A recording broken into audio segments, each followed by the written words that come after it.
அருள்மிகு நாகம்மாள் திருக்கோவிலின் மகா கும்பாபிஷேக விழா வெகு விமரிசையாக நடைபெற்றது. இதில் ஏராளமான பக்தர்கள் கலந்து கொண்டு அம்மனை வழிபட்டு வழங்கினார்கள்.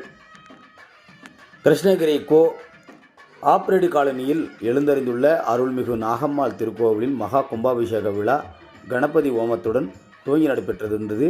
இதில் நவகிரக ஹோமம், வாஸ்து ஹோமம், பூரணதித்தி ஹோமம் உள்ளிட்ட பல்வேறு வைபவங்கள் நடைபெற்றது. இதில் மகா பூஜையில் புண்ணிய நதிகளில் இருந்து கொண்டு வரப்பட்ட புனித நீர் கொண்டு கலசங்களை வைத்து பூஜைகள் செய்யப்பட்ட புனித நீர் அடங்கிய கலசத்தை தலையில் சுமந்தவாறு எடுத்து வந்து புனித நீரினை வேத மந்திரங்கள் முழக்க கோபுர கலசத்தின் மீது ஊற்றி மகா கும்பாபிஷேகம் நடைபெற்றது.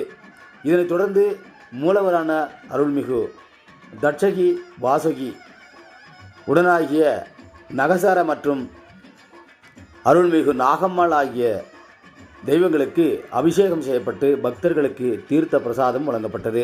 அதனைத் தொடர்ந்து சிறப்பு அலங்காரத்துடன் காட்சியளித்த நாகம்மனை கிருஷ்ணகிரி உள்ளிட்ட பல்வேறு பகுதிகளிலிருந்து ஏராளமான பக்தர்கள் கலந்து கொண்டு தரிசனம் செய்து வழிபட்டனர். பின்னர் அனைத்து பக்தர்களுக்கும் அன்னதானமும் வழங்கப்பட்டது.